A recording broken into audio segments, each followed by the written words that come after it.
Y dos de esos están viendo que me trae aquí ya. Cuando empecé a viajar, iban al aeropuerto y todos los niños así con sus narices pegadas a las ventanas de ver los aviones despegar. Y ahora voy al aeropuerto y todos los niños de nariz pegada al tablet o al celular de su mamá o lo suyo. Y digamos, esto es un cambio en quizá menos de 16 años, ¿no? Yo hablo pues de lo que he visto como en estos viajes que he hecho. Y cada año voy a mi pueblo, que es de 4,000 personas en el norte de Estados Unidos, donde hay mucha nieve. Y cuando yo era chica, hay una colina grande, súper grande, en medio del pueblo, es parte de una parque.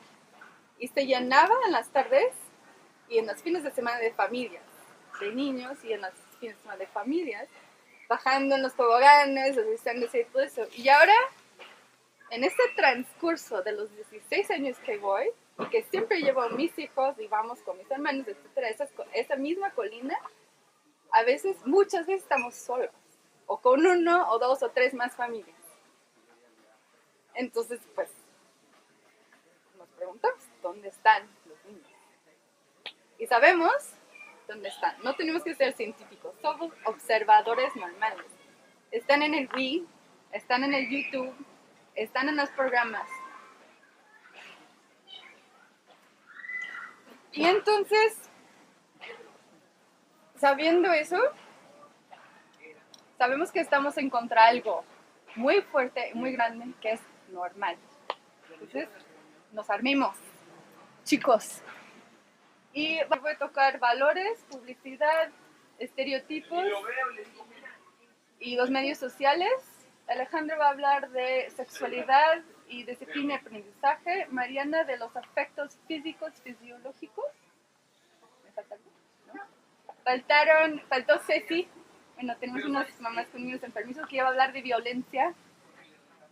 Y Erika que iba a hablar de atención y plena... Conciencia. Atención plena. Atención plena. Atención plena, plena atención. Y Felicia que va a hablar de alcohol, cigarros, ¿drogas? ¿Ya? Y después vamos y al final la idea es, entre todos aquí, pues hacer como una lista de estrategias que a lo mejor ocupamos, a lo mejor sabemos que existen como para compartir entre nosotros formas de convivir con estas pantallas que pues existen, ¿no? Como quieran existen. En nuestras bolsas, ¿sabes? Lo más probable, ¿no? Todos lados. Bueno, entonces empezamos con... ¿Yo? Me costó trabajo organizarlo porque hay muchas cosas que cruzan. La sexualidad y violencia cruzan. Y aquí lo que también encontramos es que aquí encontramos con el tema de valores, que también me toca, que entra sexualidad, violencia, el consumismo y los estereotipos, que ahí viene sexismo y racismo, ¿no? Entonces, valores aquí. Entonces, bueno, o sea, hay un tejido impresionante sobre esos temas, que es muy padre ver ahorita lo que todos están hablando. Entonces, porque yo dije, ahora de qué hablo? Hablo de estereotipos, porque hay estereotipos dentro de una persona cool, ¿no? Que, o sea, las películas que ven los chavos como son. O sea, ¿cómo son los hombres cools en esas películas? El estereotipo de ese hombre es un hombre así, ¿no? Súper cool con su cigarro. Pero bueno, creo que mejor voy a tocar publicidad. Dale. Ok, bueno, en Europa, hay países en Europa, donde es prohibida la publicidad dirigida a los niños. O es muy, muy, muy limitado, pero nosotros en Norteamérica pues no disfrutamos de esos mismos tipos de protecciones, ¿no? Nos toca a nosotros hacerlas. Es igual como las medicinas, como los alimentos que nos venden, o sea, es muy protegido en muchos países de Europa por el socialismo que existen ahí, y nosotros nos venden y nos dan, o sea, de muchas cosas de peligro, y tanto chatarra mental como chatarra corporal, digamos, ¿no? Y hay bueno, encontré como muchos números en internet, la verdad es que para saber está difícil, pero que los niños ven entre 20,000 y 40,000 comerciales por ahí. ¿Qué está cañón? Cañón, ¿no? Ahora, si eso lo juntas con el tema que tengo las cifras las tengo de Estados Unidos, porque la verdad es que hay muchos más estudios y mucha más información en internet de ahí, pero digamos que aunque está más abajo, ahí vamos emparejando, ¿no? O no emparejando, pero persiguiendo, por decirlo. Dicen que los papás de Estados Unidos están gastando 200,000 billones de dólares de año, no nada más eso, sino en gustos y intereses y cosas que tienen directamente que ver con sus hijos. Entonces, juntamos esa información. Los niños están viendo todos esos comerciales y los papás estamos gastando todo ese dinero en las cosas que quieren los niños. Ahora, ¿de qué se dirigen esos comerciales? Son principalmente cereales azucaradas, dulces, juguetes y comida fast food o chatarra. ¿No? Fast food o chatarra. Y la publicidad que está dirigida a los adolescentes es todavía más compleja y por lo tanto más peligrosa. Ahora, como los adolescentes usan sus dispositivos digitales personales, existe una cosa que se llaman cookies, galletas. ¿Saben qué es galletas? Ajá. Entonces no se les explico, se les No, sí, explica. Las galletas es una forma de tracking, de perseguir, rastreo, de lo que estás viendo en tu dispositivo digital. Eso quiere decir que tus likes se conocen por las compañías, se están viendo lo que viste, o sea, las páginas que viste, se están viendo las búsquedas que hiciste. Entonces, si un niño busca, pues, ¿cómo me quito el acné, no? O ¿cómo hago para estar más flaca, o más gorda, o más así, o qué música le gusta, o qué tipos de ropa se están viendo? Entonces, ¿qué ocurre ahí? Las compañías que están vendiendo los productos ponen sus banners, sus publicidad digital dirigida ya específicamente a esas como dudas que tienen los adolescentes. Dirigidísimo. No sé si ustedes les ha tocado, o sea, por ejemplo, yo hago, o sea, cosas tan sencillas, yo hago una búsqueda de boletos de avión para Cancún. Sí. Abro mi correo de Yahoo y ahí tengo el banner. Boletos de Volaris y no sé qué, y ya viene la foto de la playa, ¿no? Pero así, o sea, instantáneamente, ni esperan a que ya pasa un día o no sé qué, es instantáneo lo que funcionan esas galletas. Un poder impresionante. Ah, y no faltó decir, entonces ese dinero que les dije que están gastando los papás, pongamos lo que están gastando los adolescentes, 250,000 billones de dólares por año y 250,000 dólares por año y los de menores de 12, 150,000 dólares por año. Entonces se han encontrado un fuente poderosísimo. Y con eso tenemos el resultado que la publicidad ha buscado, ¿no? Tenemos una sociedad de consumidores impresionantes.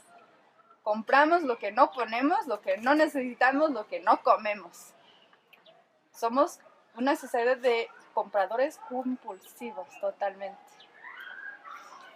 Y bueno, los que trabajan en publicidad son unos maestrazos de la psicología. Saben cómo ocupar las imágenes, las palabras y los sonidos para crear en nosotros los humanos la necesidad, el deseo, ¿no? Se trabaja, le dicen el branding, ¿no? El branding es la publicidad, se trabaja a base de dos aspectos. Uno es el reconocimiento y el otro es crear el deseo. Ahí va el ejemplo. O sea, no hay persona aquí que se salve. Entonces, el clásico mamá en la súper, ¿no? Entramos al súper. ¿Para cuántas cosas vamos? 4, ¿de acuerdo? 4. Leche, huevos, lo básico, ¿no? Aceite y nos falta chiles. Va. Vamos, hijo, unos al súper. Ah, mira los quesos. Uy, sí me antoja. Ok, pongamos que hay 7 quesos panelas ahí. Está el del San Juan, está el de la Casita Vieja, está el del Azul Viejo, está el del Amarillo Nuevo y está el de los volcanes. Ah, bueno, los volcanes, en ese momento, claro, no me pasa por la mente, ¿verdad? Bueno, solo los que hayamos trabajado en Fubicel. Pero a los demás inconsciente, digamos, ay, qué rico. Y quizá lo agarramos, ¿no? ¿Por qué agarramos eso? Porque los volcanes, pues, lo más probable es que comimos con la mamá o la abuela o la amiga, pero no nomás para ahí. O sea, lo más probable es que hayamos visto unos espectaculares inmensos. Lo más probable es que han pasado algún flashazo en YouTube, en algún video que... O sea, por muchos lados, inconscientemente nos estaba dejando la imagen de reconocimiento. Entonces lo vemos y empieza a saboreamos, ¿no? Entonces, ¡ay, qué rico! Okay. Pero entonces pasa algo, ¿no? Igual nos agarramos con nuestro deseo, nuestro antojo, ¿sí? Como consumidores compulsivos que somos, y órale, vamos. Pero a lo mejor no, igual no, pues no nos alcanza hoy, yo no vine para eso, hijo, ya tengo un queso, mejor como el otro primero. Pero ahí no perdió la publicidad, no perdió. A lo mejor en ese momento perdió, pero realmente no ha perdido, porque el deseo sí surgió. Y ahí se quedó. Y nos vamos, pero nos vamos diciendo para la otra, ¿no? Y nos vamos sabiendo que este queso es la que queremos, la que reconocemos. La publicidad nos gana por todos lados. Sí, una cosa que hago yo es que pido a Superama y cuesta, como dependiendo de cuánto tiempo, cuesta como 50 pesos, pero gasto 30% menos cuando pido que cuando va. Así ya no ves nada. Porque no ves nada y vas y pides lo que necesitas, entonces y no pierdes el tiempo. Es muy interesante porque lo que tú dices es 100%. Y luego cuando vas con niños, Sí, No, es que no se puede ir con o sea, niños. no hay persona, controlamos un poco, pero no hay persona que no ha visto a un niño haciendo un berrinche. Olvídate de las tiendas de juguetes, es un berrinche en el súper. Porque a hacer esto, o sea, creamos, o sea, eso es lo que más me preocupa de la publicidad que existe. Creamos como un hábito constante, un patrón constante de sentir un deseo hacia algo que hace 30 segundos ni por acá, ¿no? O sea, ni por acá. No lo deseamos, no estamos satisfechos. Y eso es, creo que donde ahí tenemos que llamar la atención a los niños. O sea, ¿qué pasó en este transcurso de los 20 segundos que te hizo, o sea, ahora pasaste que la muñequita es que es del High School Musical, mamá, y no sé qué, y ya se va a salir de moda, y ya va a venir el High School Musical 2, y ya no va a estar en la tienda, y no sé qué, pero hace 30 segundos, esa muñeca, ¿no? Pero lo ven, lo reconocen, y ahora un berrinche, unos llantos, un sufrimiento de un deseo de un objeto insatisfecho. Igual a los grandes que a los chiquitos.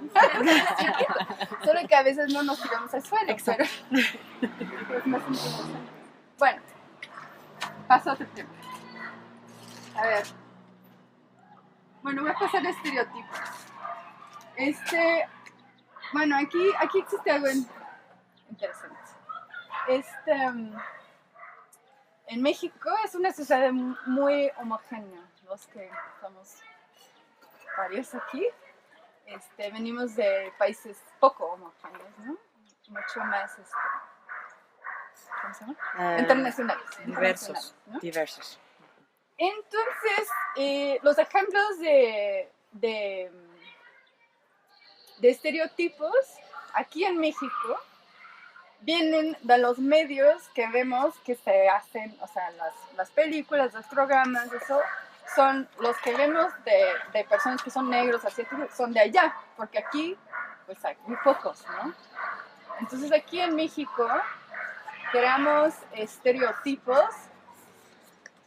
para mí, hasta más peligrosos que los que se crean allá, porque allá, pon tú que vemos en los medios estereotipos, pero también vivimos en un mundo donde a lo mejor mi vecina es asiática, o etcétera, ¿no? O sea, tenemos como más de donde tener otras perspectivas. Y aquí, no. O sea, a mis hijos, a mí me impresiona. Yo voy a Estados Unidos y mis hijos pasan un negro y están así, ¿no? O sea, ahí veo donde ellos, su país existe como sociedad homogéneo. Entonces, bueno, eso me va a hacer preguntas. Entonces, los estereotipos, que dentro de eso viene el racismo y dentro de eso viene el sexismo, que no voy a hablar en grande porque como todos tenemos un libro, como dicen Mariana. O sea, y libros y libros. Pero, por ejemplo, un negro, a ver, ¿cómo es un negro en los medios? Así rápido, alguien dime, ¿cómo es un negro? Un afroamericano. Es un americano. Agresivo, transgrede las leyes. O sea, así los pintan. Así ¿no? los pintan, ¿verdad? El que transgrede las leyes, el que es agresivo. Ajá. Por lo general, así los pintan. Exacto. ¿Y cómo es un asiático? Hombre, porque cambian de hombre a mujer también esas cosas, ¿no? Inteligente, matemático, Super nerd, super, ajá. Pero ve, o sea, y realmente cuántas experiencias ha tenido con un afroamericano, un asiático. Y ahí vamos a los buenos, ¿cómo es un latino? Analfabeto. Embriagador. Cool. Fiestero o embriagador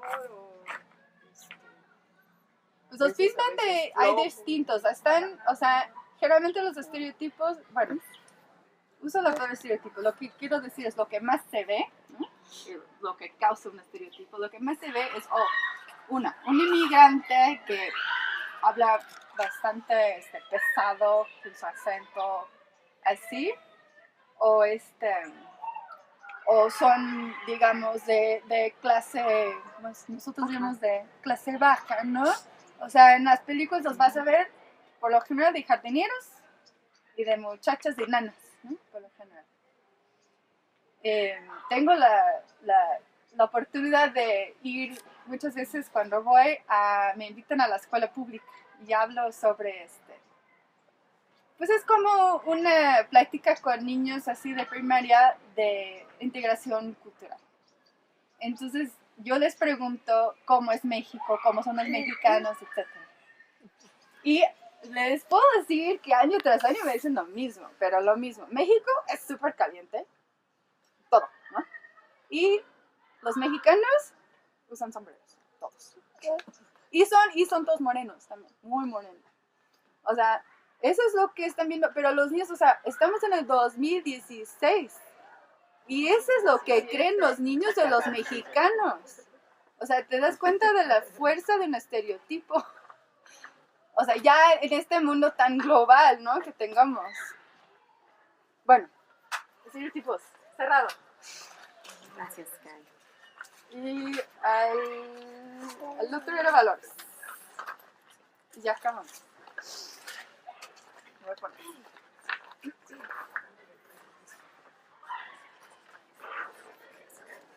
Bueno, valor. Ya se empiezan las personas que empezaron a ver la televisión de 70 años, desde hace 70 años a la fecha, ¿no? Más o menos. Entonces, pues ahorita, pues también se ven estos efectos, hablan mucho casi todos van dedicados a la parte de la obesidad, ¿no? A la parte de la obesidad y la parte de la tasa metabólica. O sea, como estos niños que vieron televisión principalmente en las noches, o durante su adolescencia, como ahora normalmente son personas que tienen problemas cardiovasculares, tienen a veces también problemas de presión alta, de colesterol sérico elevado y cosas así, con las que en algunas cosas, digo, yo no veo, por ejemplo, el colesterol sérico elevado a veces como lo peor del mundo, ¿no? Pero hay como muchos efectos que se han visto. Ahorita se le está dando importancia a esos, ¿no? Por el gran problema de obesidad que existe. Ya ahorita al final hablo un poco de la parte antroposófica que va un poco atrás de la obesidad, ¿no? Y también y hubo un artículo muy interesante que no solamente habla de los efectos de las pantallas, sino del simple hecho del ruido. O sea, el ruido, que de por sí hay muchísima contaminación ambiental, más aparte las pantallas ponen el sistema nervioso autónomo como todo el tiempo en tensión, todo el tiempo así como un gato cuando lo ves así que se hace así. O sea, entonces eso es como si estuviéramos en alerta constante. Y el estar en alerta constante pues también tiene cambios como desde el envejecimiento precoz, ¿no? Porque se están liberando radicales libres todo el tiempo, hasta la inflamación de todo nuestro cuerpo. El estrés causa un estado inflamatorio continuo, ¿no? Y por eso todas estas técnicas ahora del mindfulness, todo como para poder bajar esos niveles de estrés y empezar a contrarrestar esos efectos que se está viendo por tanta estimulación del sistema nervioso autónomo. También están los efectos sobre la melatonina y la serotonina, ¿no? Que también son todas estas cosas que no nos permiten ir al sueño de una manera como mucho más tranquila, y se supone que en el sueño pues es un momento donde metes el carro a reparar y ahí como que empiezas a reparar. Entonces, si no podemos hacer como este sueño profundo, pues tenemos muchos efectos de las enfermedades crónicas de hoy en día, ¿no? Y después finalmente me encontré con ya lo último, un libro que no sé si esté aquí, que se llama Manejando el tiempo en pantalla, creando niños balanceados en la era digital, que es de antroposofía. Y está muy interesante. Ellos dividen los efectos por niveles. No lo compré todavía porque están muy caros. Lo encontré ayer en la noche, pero al final se supone que trae una lista de recomendaciones, nada más vi el preview, en donde vienen los niveles, cómo afecta a nivel físico, y de ahí te hablan sobre la obesidad, ¿no? Sobre cómo afecta la vista, porque al ver una pantalla que nada más es plana, entonces están viendo cada vez niños con problemas de ver de cerca, que se supone que era una enfermedad de los viejos, ¿no? Y ahora cada vez hay más niños que tienen problemas en el enfoque, y por eso ahora las terapias visuales están tan en boga también. Problemas de espalda, ¿no? Todos, ¿ya qué? Con los dedos, ¿no? Problemas articulares en general, problemas. Y modificar la postura de nuestra espalda, todos los que hacen yoga saben también los efectos, ¿no? Empieza a cambiar nuestra perspectiva de vida, o sea, modifica mucho nuestra perspectiva. Y este libro también habla como que estemos bien conscientes de que no quieren ir en contra de nada, pero que de la era donde se descubrió el fuego, ¿qué pasó? Pasamos de la era a la era de hierro. Y luego cuando se descubre la rueda, ¿qué pasa? Y ahorita ya es la era de la digitalización, ¿no? Entonces también socialmente estamos como polarizados a ver hacia esa nueva era, hacia dónde nos lleva, ¿no? Y bueno, esos otros problemas físicos, está la movilidad y está el cerebro, ¿no? O sea, físicamente cómo se ven modificados. Y el cerebro, pues tienen esta parte de... Por eso se habla también en antroposofía de los años de oro, ¿no? Porque no es lo mismo que ya una persona más grande vea la tele, que también causa sus efectos, que los chiquitos. Las huellas son más profundas. Las huellas en su ser más esencial son más profundas que si lo vemos ya un poco más grandes. Entonces, todos esos cambios en ellos son más profundos en cómo van a percibir la vida en un futuro. Y luego el nivel número 2 son los procesos vitales, ¿no? Que tendrían que ver con la parte fisiológica, más que la parte solamente el efecto físico. Y hablan de la fatiga de los niños, de la calidad del sueño, del ritmo del día, de los ritmos digestivos, de la tasa metabólica, cómo se van afectando también como en los niños, ¿no? Y de ahí se pasan al del alma y de ahí al del espíritu, y las recomendaciones para personas que están de acuerdo con esta era y para personas que no están de acuerdo, que esas ya no pude verlas. Entonces sería interesante por eso nada más tener el libro, ¿no? A ver qué recomendaciones están dando. Porque tratan de no irse a los extremos y creo que abarcan como cada una de forma muy completa. Se llama... Es que no quiero hablar inglés aquí enfrente de Está en inglés. Bueno, ahí somos varios. ¿Quieren leerlo? Por favor. Dásela a Amy. Amy habla. Managing screen time, raising balanced children in the digital age. El manejo de Aprendizaje. Bien, Disciplina y aprendizaje. propias para ver si también se puede pudieran comenzar primero este tema de contenidos digitales y sexualidad, retomando la experiencia de Sharon Maxwell, que es una conferencia de Estados Unidos que escribió este libro que está ahí, de The Talk. Y ella estuvo el martes, ¿no? En la escuela en Lakesh, le invitaron para dar una plática sobre esta temática. Y en este libro comienza con una historia bastante interesante que le pasó a ella, ¿no? Con su hijo. Entonces dice que llega, se sube su hijo al asiento trasero del carro, le pasa una snack o algo para que comiera y todo, y le pregunta el niño, oye mamá, ¿tú sabes qué es una stripper y una prostituta? ¿No? O una hooker. ¿Tú conoces? Prostituta. Sí. Y dice que ella estaba en una escuela Montessori y cuidaba todo, y ella es psicóloga clínica, imagínense. Entonces que estoy en shock, pero que dice, bueno, lo primero cuando te preguntan a los niños algo así, lo primero es, aunque entres en shock, no mostrar que estás en shock para poder platicar con ellos, ¿no? Porque es una cosa importante.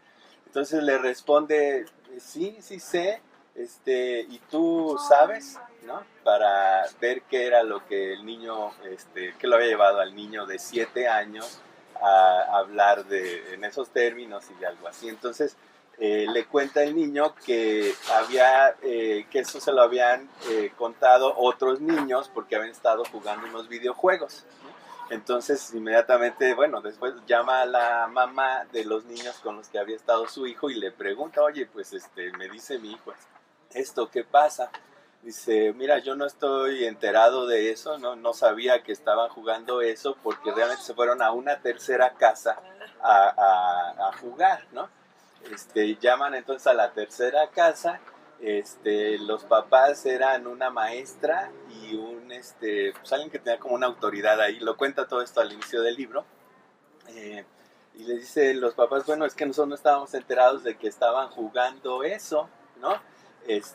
Total que ya continúan investigando y ella dice, mira, en realidad no hay algún papá malo detrás de todo esto, sino una serie de circunstancias que se fueron dando, pero ella comienza a preocuparse obviamente mucho por todo esto e investiga cuál era ese juego y qué estaba pasando, ¿no? Y aquí, por eso vienen esas imágenes que están en la segunda parte de este juego que se llama Duke Nukem.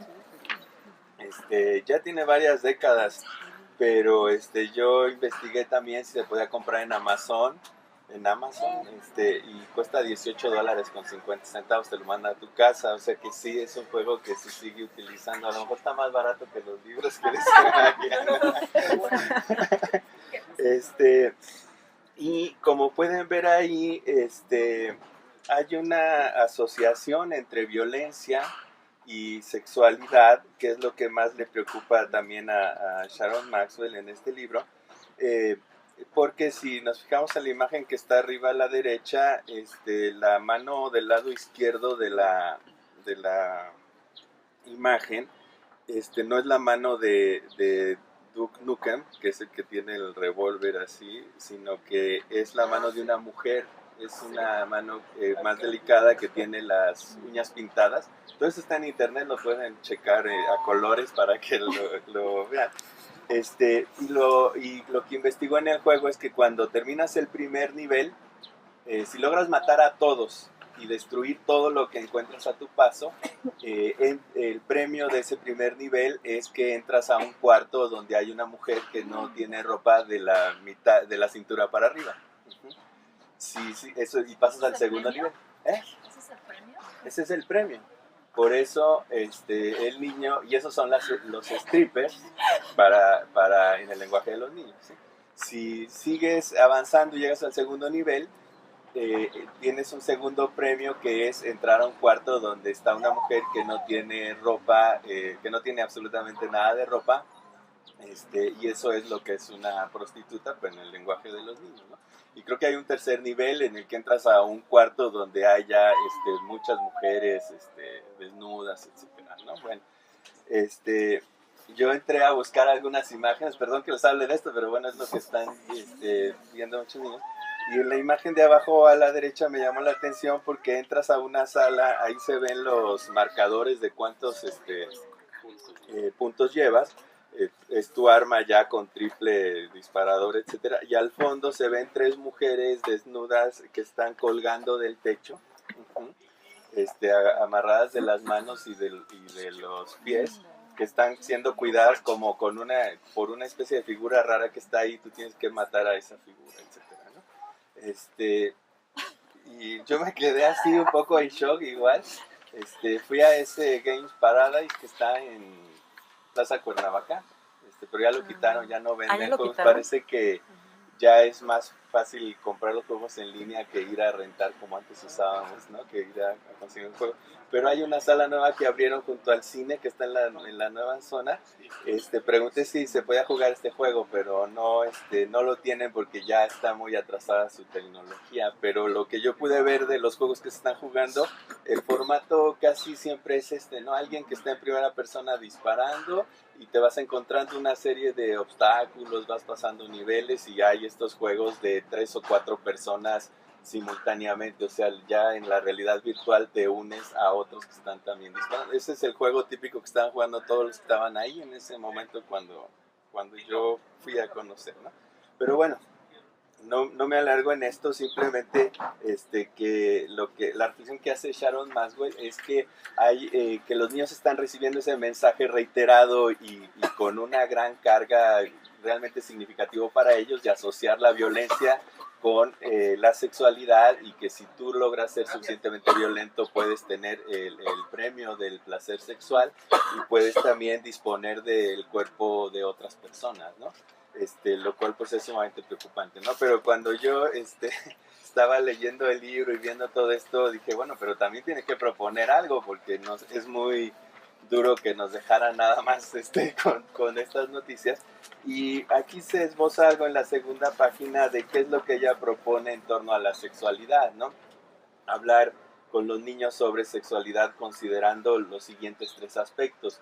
Desde luego la parte biológica, que a veces es la que es un poco más accesible y con la que nos sentimos a veces un poco más cómodos, si es que se puede, hablándolo con los hijos, pero que es necesario también hablar del deseo sexual y también hablar del poder que te da el ser sexy, el presentarte de una manera que logras provocar el deseo sexual en otras personas, ¿no? Y que estos 3 aspectos van de la mano en realidad, y que es muy importante abordarlos, sobre todo los últimos 2, porque es lo que les va a dar un punto de orientación distinta a los niños o a los jóvenes, a diferencia de ese norte digital o ese punto de orientación digital que están adquiriendo en esas múltiples horas de pantalla a los que están sometidos, ¿no?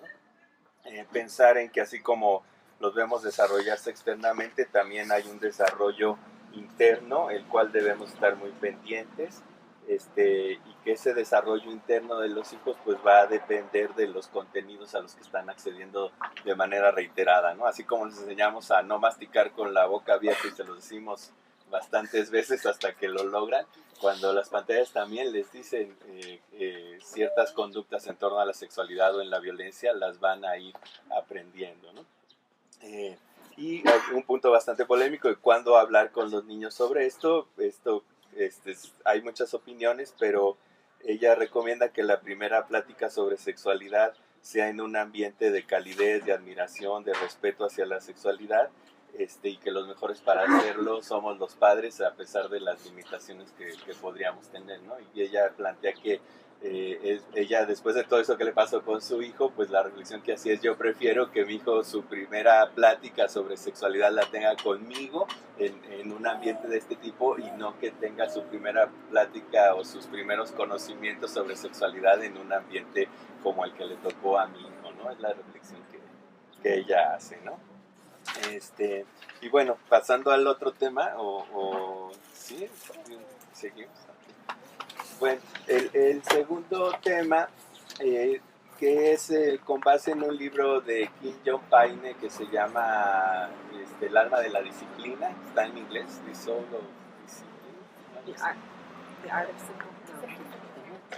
Hay un No, hay libro varios. antiguo simplificando la paternidad, pero hay otro más reciente que se llama El alma de la disciplina, y ahí tiene un capítulo sobre medios digitales.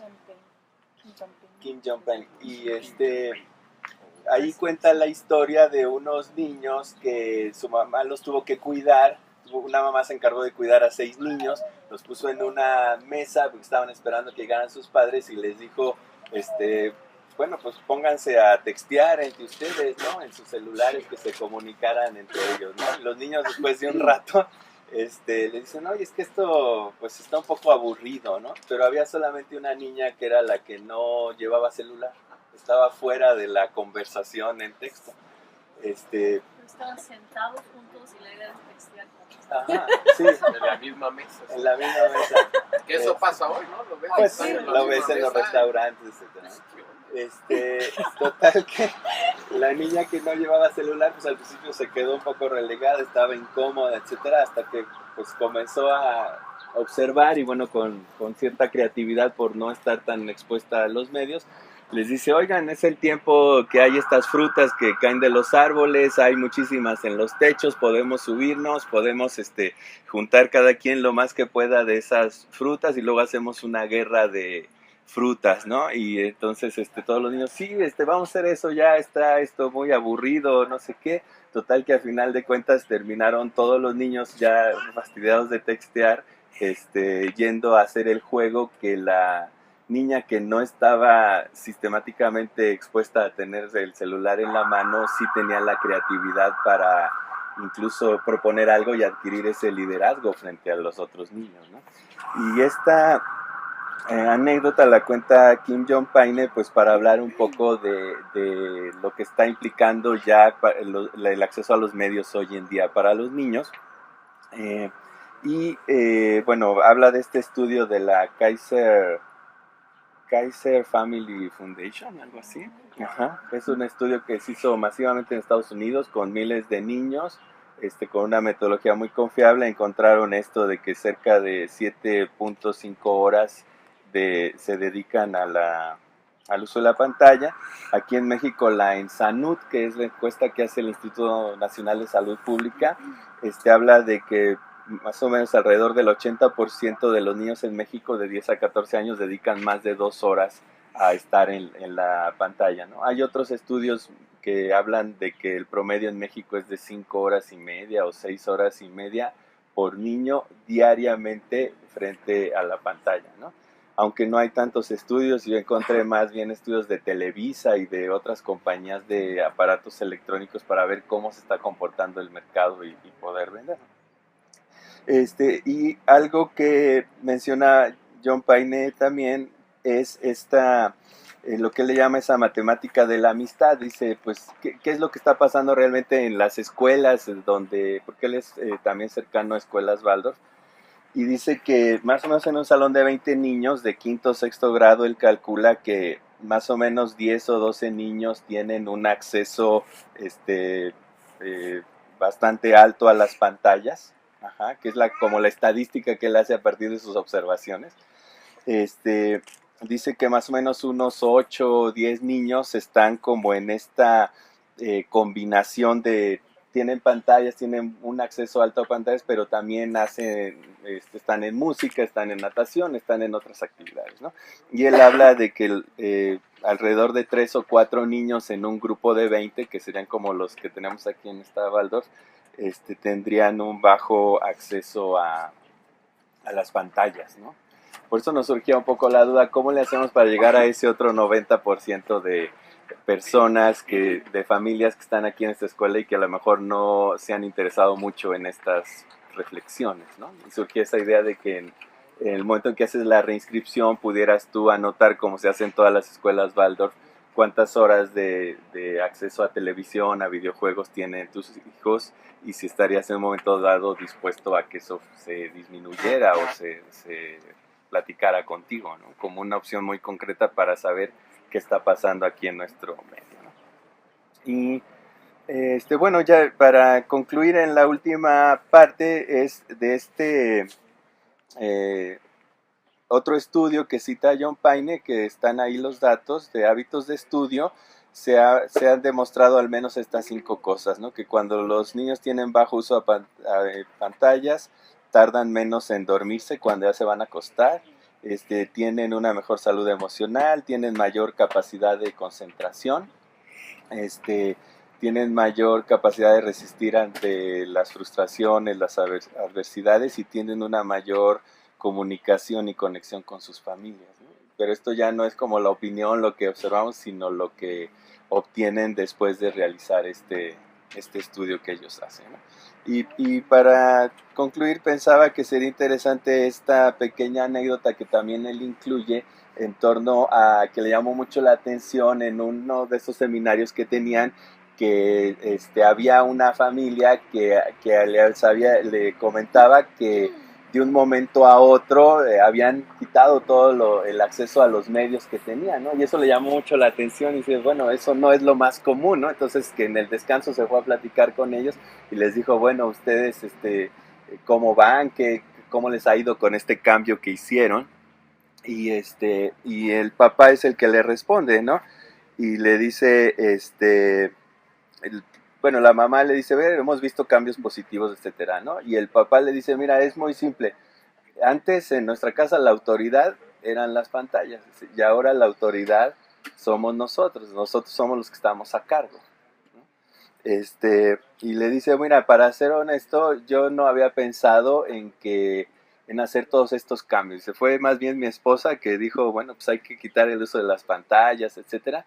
Y yo no estaba muy convencido, pero lo que me hizo convencerme es que yo les decía a los hijos una vez y otra vez y otra vez, haz esto, los deberes que tenían que hacer, y lo que me respondían era haciendo similitudes a las actuaciones que ellos veían en los programas televisivos que estaban observando todo el tiempo. Dice. Y entonces eso fue lo que me hizo a mí pensar, ¿sabes? Que hay una relación entre la disciplina y el acceso a cierto tipo de contenidos en los medios, que es el tema del foro de ahora.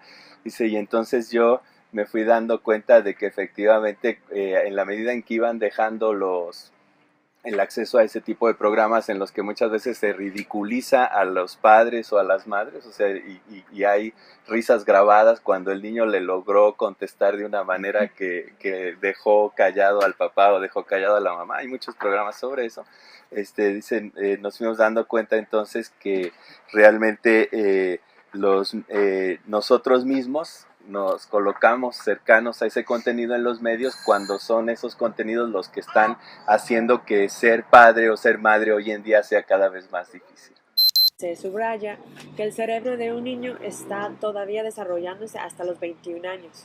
Entonces, cualquier sustancia que empiecen a tomar es muy fácil que se vuelvan adictos justo porque el cerebro está muy abierto en desarrollo, ¿no? Es distinto si alguien fuma algo a los 23 años, pues de adulto, a que lo fuma alguien de 15 que deja una huella muy profunda, igual como hablamos al principio, ¿no? Entonces me puse como a investigar en qué estado estamos y tengo como datos desde el 2010, que ya es bien antiguo y hasta ya muy, muy coherente. En 2010, que ya seguro que ese número se ha aumentado muchísimo,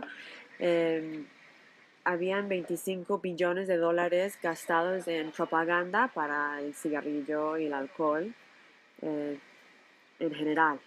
Ahora, esos voy a llamarlos, no voy a llamarlos drogas, pero bueno, como son legales, Es una droga. pues sí, El alcohol es una droga. pues sí, es cierto. Como son, Legalizada o es la socialmente droga aceptada. legal, ¿no? Vamos así.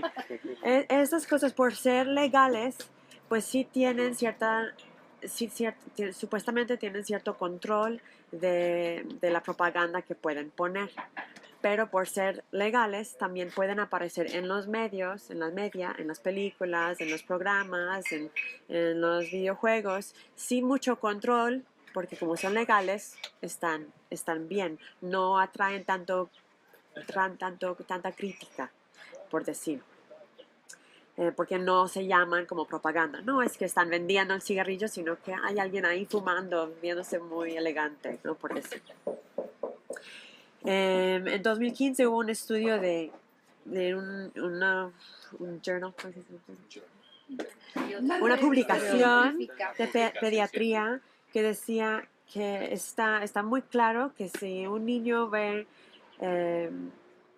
tomando alcohol en alguna pantalla, que eso definitivamente llega a que prueben por primera vez o si ya usan, que toman más. O sea, que el ver, el ejemplo sí atrae, ¿no?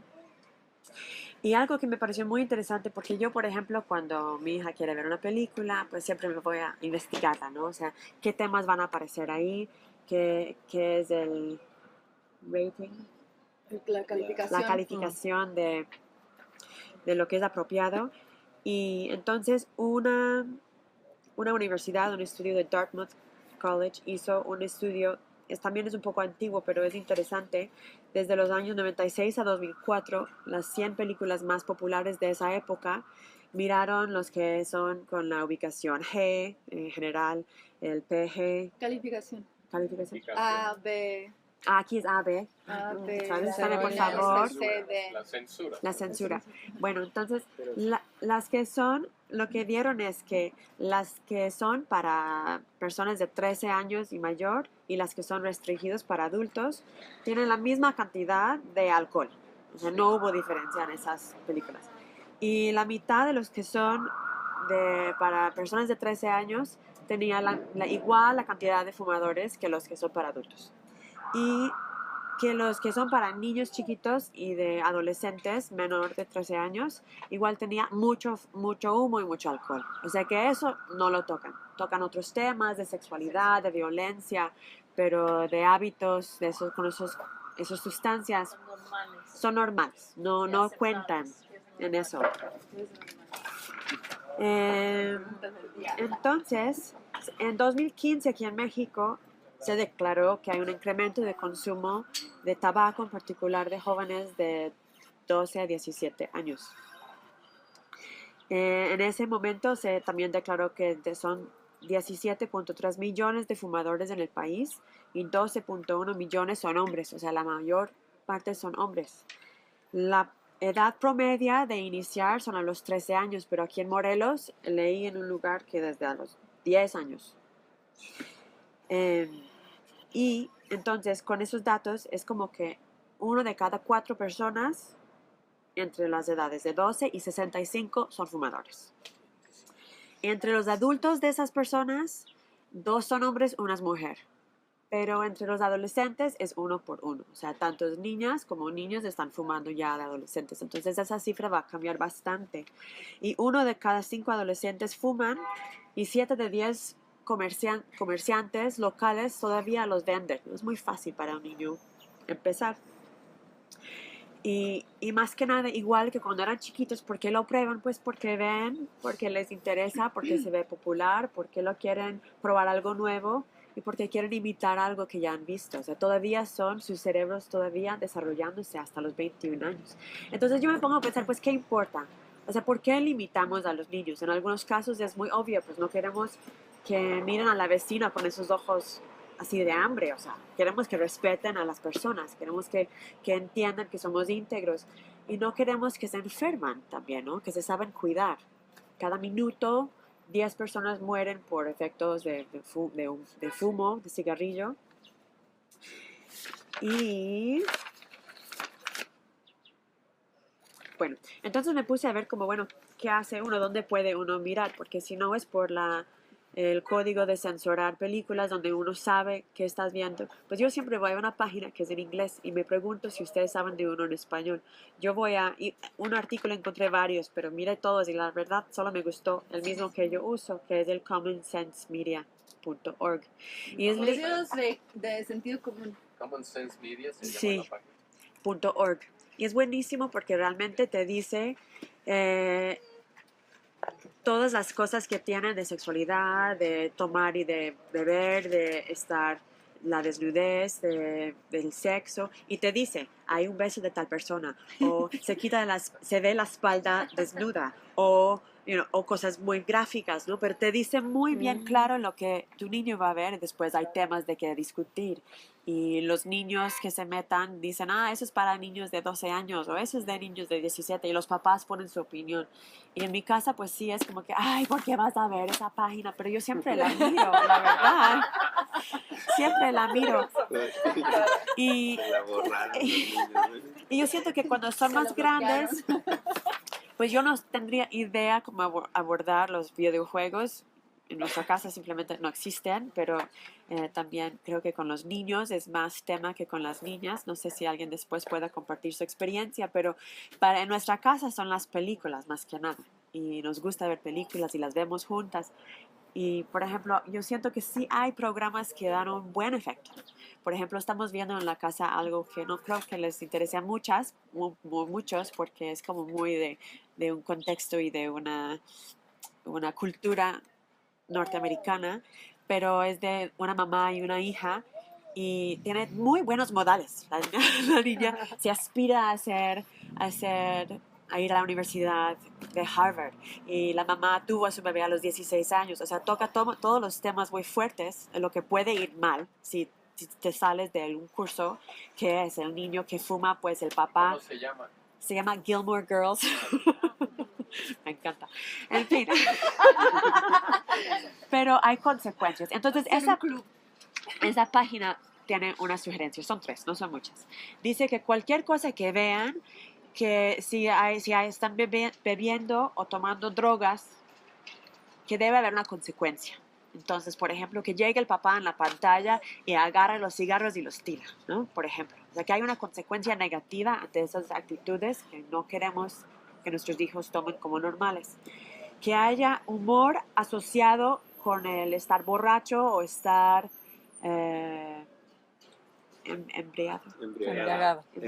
embriagado, pues inapropiado. Si hay humor como que, ay, qué chistoso, está como muy elevado, no, eso es inapropiado, así.